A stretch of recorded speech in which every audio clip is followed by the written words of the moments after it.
this thing on? Oh, okay.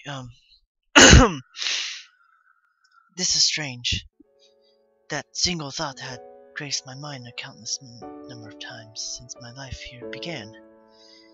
Feels like an easy way to discard a troubling question, as if simply labeling something with those 3 words will make it go away. At least not worth thinking about any further. My life before my heart attack feels more blurry every time I try to remember it, and my mind struggles to keep up with all the events suddenly happening around me since. I heard somewhere that this is what it feels like to be left stranded in a country with only the most basic understanding of the local English. Indeed, when I think about it, that seems a marvelously apt analogy of what's happening to me. But such situations are also supposed to make you feel very capable in that language, very fast, and you're forced to learn it in order to survive. Put another way, the situation becomes sink or swim. I wonder if I really managed to swim after all this time. The exams are stressing me out a lot, even though they're finally coming to an end, but I have to remain in Muto's favor, and I have some sort of direction for my future now. But I keep using that stupid meaningless phrase. This is strange. It really is amazing how fast one comes to accept being surrounded by people with sometimes incredibly jarring disabilities and conditions. So much so that I really wonder why I feel so much like a foreigner. It certainly isn't for the lack of socialization or friends. I come to know most of my classmates on first name terms, and know a few others around the school, whether they're missing an arm or a leg. The students here are just like anyone else of their age. I can navigate the halls that I once lost myself in with an eager that I'd not expect to ever have, thanks to the school's logical layout, and can engage my teachers in comfortable discussions. I swirl around gently the tea in my cup, the reflected image of my face becoming distorted by the moving liquid. This is strange. I used to hate drinking tea. Maybe I'm thinking too much. The familiar sound of china rattling from a teacup touching in a company saucer rings out. Is something the matter? Don't worry, it's nothing. I take a long sip of the tea in front of me as the girls do, just whiling away the time in Lily's room sipping tea with her and Hanako. It feels familiar, almost nostalgic. So, how's your work in the newspaper club going, Hanako? I want to know too. It sounds like it would be quite interesting. Hanako's face turns down at the attention placed upon her, though her smile belies the fact that she genuinely likes being the center of interest for the two of us. It's good. I think I'm getting better at it. Naomi and a couple of her friends handled most of the job, getting stories and stuff. I just do the computer things, like putting stories together and getting it printed out. It's nice, since I can't sit and concentrate. I see Lily's low-tech nature isn't shared by Hanako. While sitting in the room, compiling other people's newspapers articles to documents doesn't strike me as an overly outgoing. It's heartening to see her widen her circle of friends. Baby steps, I guess. It's probably a bit much to be expecting her to become a socialite, like Lily. How are you finding Naomi? I heard she can be quite troublesome at times. And Lily's going into her mothering mode over Hanako. Letting go of her is something she's had to learn. Hanako scratches her cheek, thinking on her answer. Naomi's nice. She's a bit loud sometimes and a bit tiring, but she's really helpful. Her friends are nice too. That's wonderful to hear, Hanako. I'm glad you found a source of such enjoyment. Lily's smile is warm and genuine, but I can sense a touch of wistfulness to it as well. Hanako seems to miss that entirely, but I don't think for a second that I'm imagining it. I suppose it's because I've slowly come to pay more and more attention to everything going on around me. With things seemingly happening faster and faster, it feels like I'll miss something if not as observant as possible. With the exams, my newfound love life, trying to fit in some study regarding my options for college and university and my heart condition, applying the brakes on everything at irritatingly random times. My brain's been in overdrive recently. Makes me appreciate the rare quiet times such as these. Guess this is why Lily came to appreciate her weekly walks to the convenience store and her tea parties with Hanako, despite her of being surrounded by others. They gave her a moment of peace in a chaotic and busy life. Thank God the exams are over, eh? The common draws an earnest chuckle from both of the girls. Seems like everybody's been a lot happier since the exams ended last week. So, what are you doing for the summer holidays, Hanako? I quickly count the days in my head. Today's Monday and school finishes on Saturday. 5 days to go, after all. I was thinking of traveling, just around a bit. There's a lot of places I want to see, and I think I've had enough money to pay for the bus and train rides. Naomi and one of the other girls in the newspaper club said they might come along too. Her look indicates she's given the matter quite a lot of thought. I'm kind of surprised that she's contemplating something like this. It seems she's really becoming intent on striking out on her own. Is there anywhere in particular you're thinking of going? I was thinking that Kyoto sounds nice. I think I'll try to go in a few places. Lily nods in approval, happy with Hanako's plan. While I cast my eyes to Lily, I refrain from asking her the same question. She's been evasive with her plans for the future for a long time now, but I never seem to get a good time to broach the subject alone with her. Every time it comes up in conversation, it feels like she's either unsure of herself or simply dodging the question. It's trouble. Be sure to call sometime when you're out and about. I gave you my number before, right? Hanako gives a quick nod and a happy smile on her face. It's strange to see how happy people seem to become when they have a good goal to work towards. Yuko seems to brighten, whether her university aspirations are brought up and now. Hanako is just the same. So why do I still feel this uncertainty? Why Lily too? Relationships really can be irritatingly troublesome sometimes. What time is it? Huh? It takes me a second to remember that Lily's clock doesn't have any visual feedback. Lily should know, given how many times I've been in her room. Nevertheless, I take my watch from my bag and quickly check it. The reason for her asking becomes clear. It's about 20 past 10, nearly curfew. Hanako rises to her feet, dusting herself off and nestling her gown after doing so. I'd better be going then. Good night, Lily. Hisa. Sleep well, Hanako. See you tomorrow. With that, she walks to the door and quietly makes her exit. ... Silence. This seems to be happening more and more between Lily and I recently. After a few seconds, I finally find something to talk about. Oh yeah, I talked to Muto on Friday and finally checked out some guides on college and how to apply for it. That's good news. If you're going to be applying for colleges, I assume you have some idea in mind of what you might do in the future? I think I've settled on becoming a science teacher. It's going to take a while to get through university and everything to be qualified, but I think it'll be worth it. Lily's face brightens considerably at the news. I suppose, with her wish to become a teacher, she's delighted I'd take the same kind of path.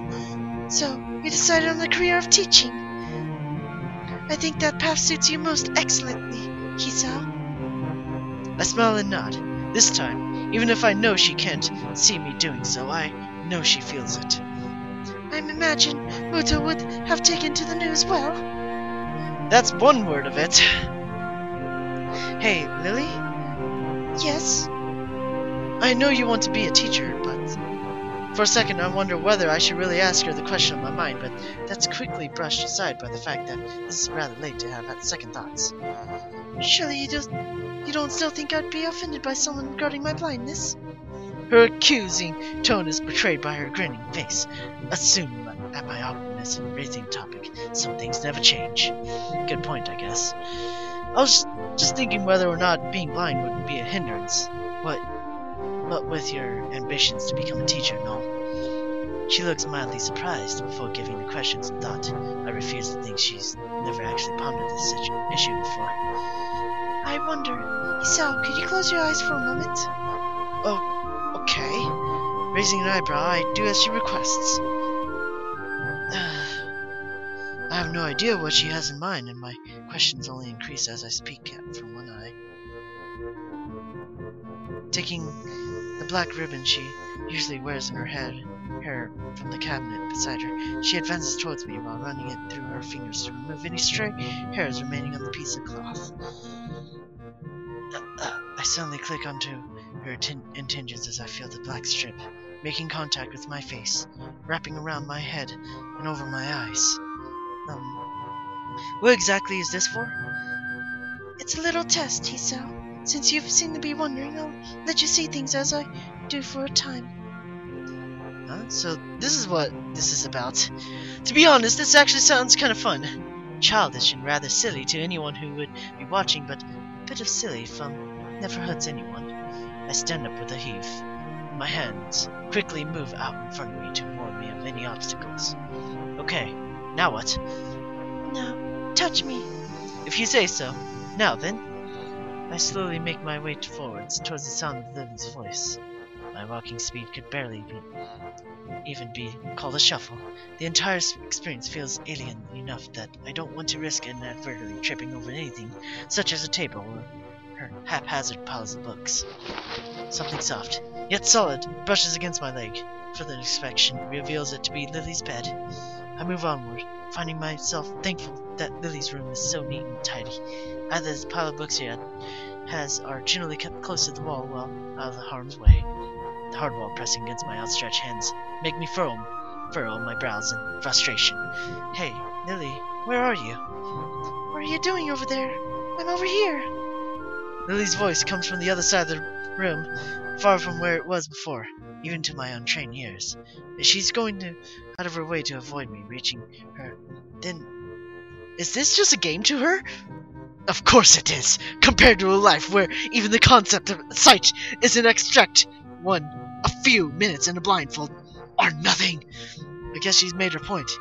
She's more than capable of navigating her room, and further, I've seen how independent she is, even without comparing to many of the others in Yamaku. Well, even if this is just a game, I may as well play it wholeheartedly.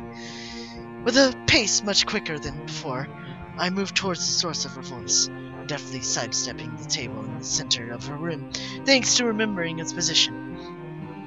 I've got you now! She gives an impish giggle, one just long enough to work out that she's passing just beside me. Oh! I quickly turn around to face a new oh, the table wasn't there before! Ah! God! Ow! Ah, ow!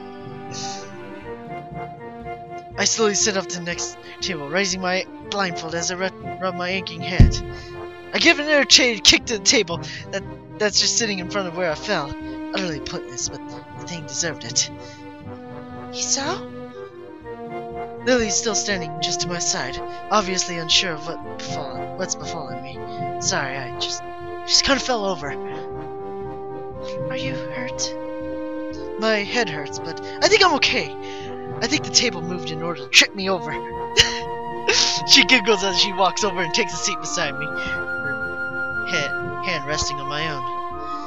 I suppose that's the end of that, then? I think so. But I also think I get the point, though I do wish it hadn't involved such a headache. Lily suddenly looks blank. Point? And I return an extraordinarily flat look. That was just for fun? I just thought it might ease you up a little about the subject. You always seem to tiptoe around it, after all. In regard to teaching, sight isn't that much important. There are plenty of classes taught by entirely blind teachers and more than enough resources for me to learn the subject. It's as simple as that, really. I slump my shoulders and give a snort of amusement. Yeah, I understand. I guess we'll both just have to work hard to reach our goals then. What is it? Oh dear. With a little hesitation, Lily pushes forward her chin and closes her eyes in an unmistakable gesture. I accept gladly, our lips touching. As they do, I suddenly feel her hand shaking up my chest from underneath my skirt. The feeling from her hand against my bare skin is enough to make my heart suddenly accelerate. So she's into that kind of mood again? Well, I'm hardly one to complain. She does genuinely like this, and even with all my medications, my libido is thankfully still intact. I lean into the kiss further, holding her hands tightly as I feel it tracing the contours of my chest. Eventually, we break off from one another. The room's silent, but for our breathing. Hey, Isao. Yeah? I don't suppose you could wear that blindfold again? Her tentative suggestion takes me by surprise. I suppose she wants to introduce me to sex through her eyes as well, or just wants to find out what I'll be like during the act while hampered by the blindfold. With a measure of unease tempered by curiosity, I do as she says and lowers the blindfold over my eyes. The world becomes dark once again. I reflexively tense as I feel Lily's hand gently brush the side of my face, entirely unable to anticipate her touch. I really need to get more used to contact like this, even after the weeks we've been going out. It isn't as natural for me as it is for her. Silence? Hey, Lily. Shh. I obediently follow her instructions and quietly listen, trying to make out anything that's happening around me. Compared to before, when I was chasing Lily, the need to carefully navigate the room's obstacles is now gone. I can take my time and concentrate much harder on listening. It takes a while, but I can eventually pick out the soft sounds of her breathing in the otherwise dead silent room. In, out, in, out. Measuring against my own breathing, I realize it's definitely deeper than normal, especially for her. Another sound makes its way to my ear, one that I can't identify immediately. I don't think I've heard it before, but my heart skips a beat as I realize the source, my hand almost reflexively reaching out towards it. Her face feels softer than usual under my touch, her head just barely turning in acknowledgement towards the fingers on her cheek. Isao. I gulp and take a moment to try and calm down. I need all the concentration I can muster while I'm like this in order to fully take in my surroundings. After a few deep breaths, I think I managed to collect myself. With a touch so light that it wouldn't disturb a feather, I start to move my hand down her body. I can feel myself losing focus again, thanks to those thin, silken pajamas of her, resting so perfectly over the curves of her body. If she's like this, then that means she has to be sitting against her bed and facing me. Now, to continue. Alright, this must be her hip. If we just move slowly downwards. Whoa. Okay, wow. Sorry, peoples. Sorry. Sorry, peoples. More. I want more. I can feel my chest tightening as I rock back and forth frantically, both of us entirely taken with ourselves. No, nothing that unusual. Just need to take deeper breaths to steady myself. This feeling, it's just normal.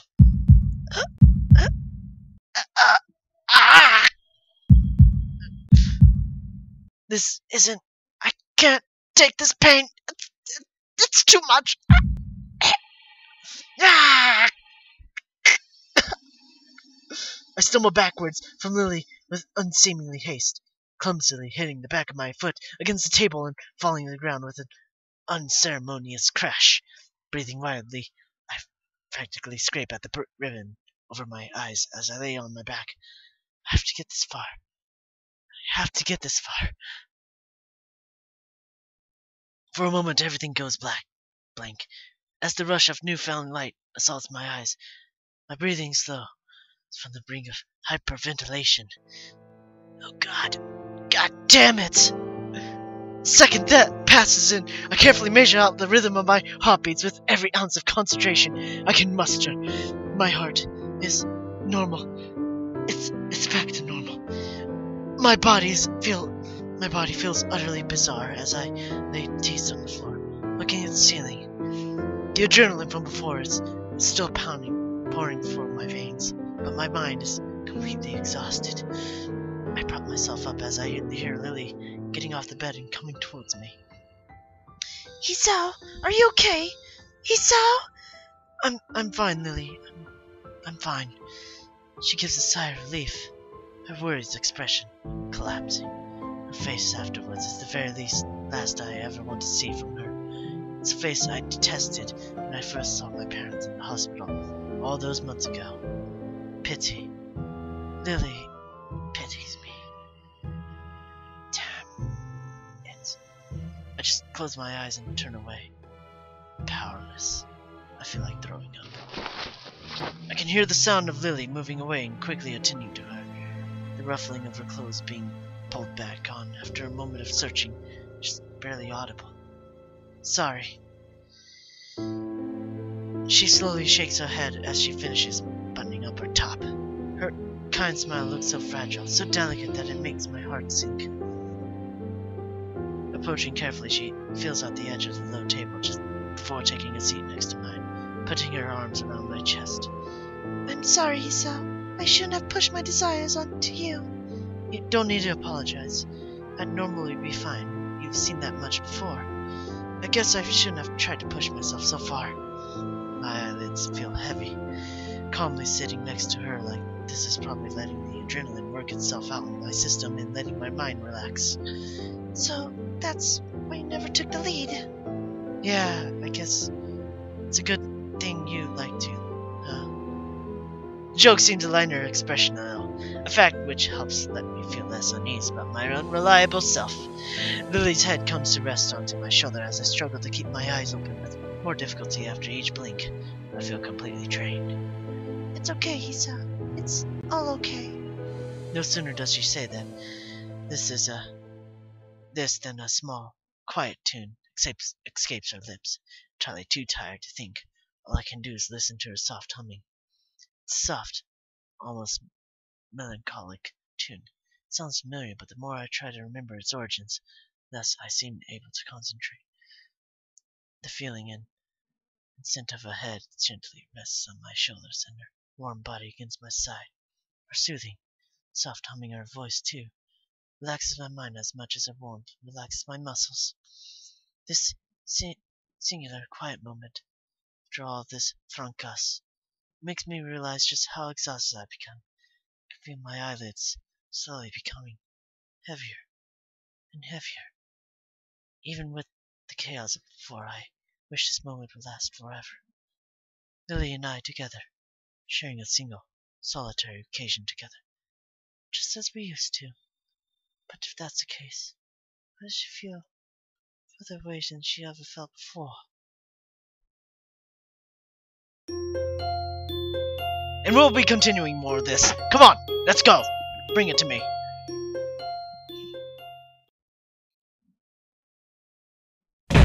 The loud clatter of books falling into the return slot abruptly breaks the grips of silence over the school library.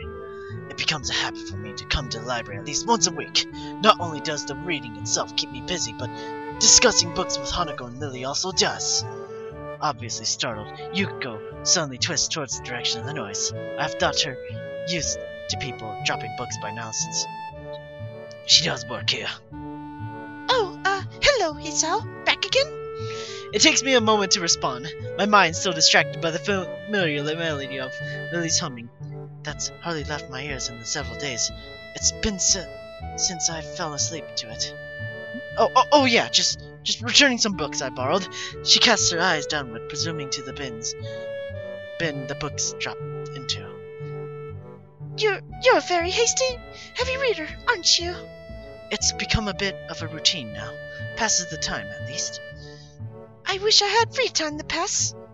from small talk to depression in less than 5 seconds. I think that's a new record for her. She seems a bit down in general today, even compared to normal. Considering she has to work 2 jobs just to support herself, I could see how that would take a toll on her lifestyle. Come to think of it, the pay for a job here can't be all too bad. The idea of staff in such a prestigious private school going hungry strikes me as a counterintuitive. Working 2 jobs must take a lot of time. I'd probably never manage it. You're lucky being a student. Do you think you'll ever be able to go to university? If she's asking, then I guess that's the expected results of having this kind of education. Private schools like this don't exactly come cheap. I guess I have the money, I think. I've got plans which will require going to one, and my marks are good enough. It's more of a matter of how I'll pay to do so. University costs so much that I'm having to work 2 jobs to afford to enter it. Paying for daily expenses, to making it a lot harder. If you're reading this much, though, that means you're doing well in school, right? Interesting logical jump. Not an altogether wrong one, though. I suppose so. I didn't find any of the exams very hard, aside from maybe 1 or 2. Is it lagging? Do you mind if I ask what studies you're pursuing in the university? Okay, hang on. Be right back. It's lagging. Okay, let's just hope that clears it out for a while. Yuko appears to genuinely brighten at the question. Anthropology, to be specific. I'm specializing in the history of classical era and the Athenian civilization and democracy. She really seems to know her stuff. Such enthusiasm is to be admired, and it's nice to see her genuinely excited about something. I guess even somebody like Yuko can be happy if she has a visible road ahead of her. That's good to hear. Both of us jump all of a sudden. At the sudden interruption coming from my pocket. Apologizing profusively and quickly shuffling into the hallway as I fumble with the cover of my mobile phone, I glance at the screen. Weird. It's a mobile phone I don't recognize. Considering I can count the numbers of people with my number on one hand, I briefly wonder whether it's some telemarketer that lucked out. Hello, Isao Nikai speaking. Jeez, picking up faster next time. Pick up faster next time. Anyway, guess who? It only takes me a second to recognize the distinctively deep, bruised voice. Hey, Misha. Didn't expect you to call me. Huh? You actually think I sound like her? No, not at all. Kira, I don't remember giving you my number though, so I thought I'd mess with you. Oh, that's right. Oh, that? I got Lily to give it to me. Not hard. She positively brims with pride at the statement. She's trying to get me caught up in her pace. I know it. I suppose I shouldn't be surprised that the two would share my number though, given how close they are. So, what's up? You're free right now? I guess. Why? Why you ask? Could you meet me at the park in town? I want to talk to you about some stuff. Is that an invitation to a date? What? Of course not! She sounds suddenly crestfallen. Her previous teasing nature has instantaneously left. It seems strange for her. Anyways, I don't see why not. When do you want to meet? Kind of now-ish. Wait, right now? But it's... The dead silence suddenly comes from the phone, announcing the fact that she has unsymmetrically hung up. For a long time, I just stand there at the "call ended" message on the screen while replying the conversation in my head. What the hell, Akira? Throwing a glance up and down the streets, I cross the roads and step into the park. I've learned to pace myself in such walks, mostly because Lily's slower speed during our forays into the town mean I have to consciously slow myself down. That aside, I hope Akira didn't expect me to be immediately prompt. It takes only a couple seconds to spot her, waiting on a bench, like with a can of beer in her hand. The look she gives me as I walk up lacks any hint of acknowledgement or greeting. What's with the look? I needn't have come, you know. I knew you would. You're that kind of person after all. I lower my brow at her remarks as she disposes of the can, emptied by the time I arrived, and a metallic clatter rings out. Akira takes a seat on the old wooden bench, and I follow her lead. She takes another can of beer from beside her and opens it before speaking, taking a large gulp. She seems to really like that stuff. I suppose I don't need to ask what this is all about, or rather, who's it about. I heard from Lily that you've asked about our family. They shared more than phone numbers, that's for sure. I'd probably be really worried about right now if it weren't for the total lack of malice in her voice. Rather, her tone sounds almost wistful. Idle curiosity, mostly. I have to admit, I never had guessed you two were half Scottish. She gives a wry chuckle of amusement. I've heard that before. Trust me. The small smile falls from her face. Her eyes look ahead distantly. Aside from the occasionally elderly couple talking as they slowly walk the meandering paths and the odd aging cars, it's pleasantly quiet. She didn't tell you everything, though, didn't she? It was pretty brief. Your parents live in Scotland. She hasn't met them since she was 12, and she wants to meet them again. It's always surprised me how devoted she is to our parents for the good they did us. The way she says it sounds almost derisive.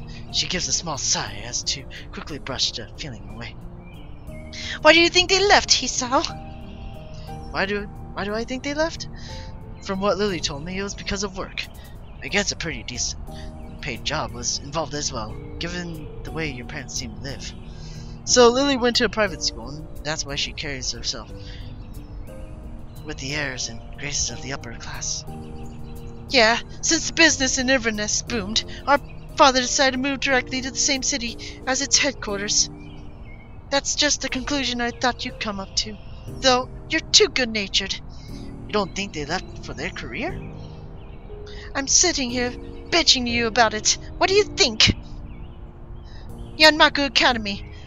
I've always felt that place was kind of creepy, like it was an isolated hideaway from those proper society doesn't want to see nor hear. They probably just rue the fact that Lily wasn't old enough to be shoved there by the time they left. A long silence follows her abruptly in very harsh criticism of her own parents and Yanmaku. Lily's blindness is hardly something that could be simply ignored from a high-class family attempting to keep up appearance, much less so when a lucrative offer is on the table. Eventually, Akira gives a derisive snort. Her feelings come to a head. Moving to secure our financial future with his new job posting. Even at the time, I hardly believe it. Not wanting to simply be an avenue for venting, just trying to steer the discussion. So you stay in Japan with Lily, then? Either I stay with her, or she went to live with an ailing grandmother and a grandfather. What about Shizune's family? If you're cousins, then? Our fathers hate each other. I have been more than happy to tell them to go screw themselves and live with them anyway, but Lily wouldn't have wanted that. I'd also have an offer for a job by then, so we did our best to keep our parents' houses in proper shape and try to continue our lives as if they never left. So you just lived by yourself? Basically, Lily had school and I had my job, so we weren't exactly languishing. With her schooling, her studying, having to do chores while I work. Though, I can't help feeling like I failed her. In the end, I tried to be there for her and screwed it up. Okay, hopefully that will fix up the lag for a while. Expecting a 19-year-old to be a mother for a blind child, it's ridiculous! So, Lily and Akira lived alone after their parents moved, with Lily largely taking care of herself. I guess that explains her apparent independence compared to Minnie and Yanmaku. I may have lived alone much of the time since my parents both worked, but that's just something else entirely. Sorry for making you listen to my moaning, Hisao. I don't mind at all, but do you mind if I ask why you're telling me all this? You always were curious. Context, I suppose. Life isn't a fairy tale, Hisao. Some people have to learn it that the hard way. She takes a long drink from the can in her hand, her face becoming more depressed and distant. I broke up with my boyfriend a few days ago. After I leave, we're not going to be able to see each other again. But that's how life is. You can't just set your life up and expect it to stay that way forever. Sometimes stuff happens that you have to roll with, even if it means hurting yourself for the others. She takes a long breath before looking up at the bright orange sky. Damn, if I smoked, I could take a nice long drag right about now, and look kind of cool. I want to respond to help her in whatever way I can, but I feel utterly useless. This kind of situation is one I've never been in, and I simply don't have the experience to say anything meaningful to comfort her. Akira looks over and evidently picks up on this, much to my embarrassment. I must look pretty pathetic right now, whining about this to someone I barely know. Hardly. I'm pretty much an expert on looking pathetic. She gives a chuckle, the act of feeling like a personal victory for me. You're a good kid, Hisao. When I said that I approved of you being with my sister, I wasn't joking or just being nice. She picks herself up with the seat with a grunt, one that seems ill-fitting given her age, and throws the now empty can into the bin after one last swig. It's just uncomfortable that doesn't really count for me much in this world. Unfortunate. Yeah. When I said that I was leaving for Scotland, I was doing it because a good position opened up in our company's headquarters. When our folks told me that we were at their place, though, they also gave Lily a summons to rejoin them in Inverness. No way! Masaka! Her evasiveness, when asked about her future, that awkwardness that had slowly grown between us, that uncharacteristic outburst of anger, all of them suddenly fit into pieces. Place, same family that she's reminiscence about Hanukkah's birthday party. Same family that left her and Akira to themselves after taking flight to greener pastures. Now I feel stupid for never cornering Lily on what was bugging her. I never even considered it. If something had happened during the trip to family home at Inverness. Now a sense of unease grows in my chest. The family had summoned her to join them in Scotland, all the way on the other side of the earth. Has she accepted? Lily hasn't told me anything whether she plans to accept, and it seems she hasn't told you either. That's why I called you down here to talk, Hisao. Context, huh? I sit back, a feeling of worrying and frustration, no doubt, written all over my face. Lily's a strong person, Hisao, but she's not infallible. I guess it's my job to worry about her, being her older sister, but I think that you deserve to know. I understand. Wakarimashita. You okay? You sound depressed. No, I'm just thinking. That's good. Thinking is good. Being rash won't get you anywhere. She looks at her watch, barely moving her wrist. I've got to go. Will you be okay? I'll be fine. Don't worry. I'll have to talk to Lily about it and get everything sorted out. She gives a small smile. But it doesn't feel all that genuine or sincere. Really, both of us are dancing around the fact that Lily's on the precipice of the biggest decision of her life and is trying to take the entire burden on herself. And part of that burden is the matter of a relationship. By the time I look up, Kira's already walking off with her hand held up.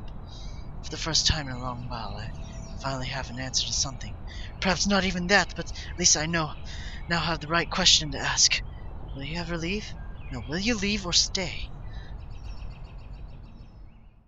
That is all, folks! Man, this is just getting so exciting. But right now, we just gotta stay like this for now. Like and favorite if you're enjoying this session. Subscribe to become a eggshell viewer. And look forward to whatever I make. Or continue. Well, yeah, to whatever I continue. And yeah, see you guys later. This is Tsu-Kun signing out. Feeling rather tired, but you know, getting there. Bye, everyone. Bye. Stay sharp out there.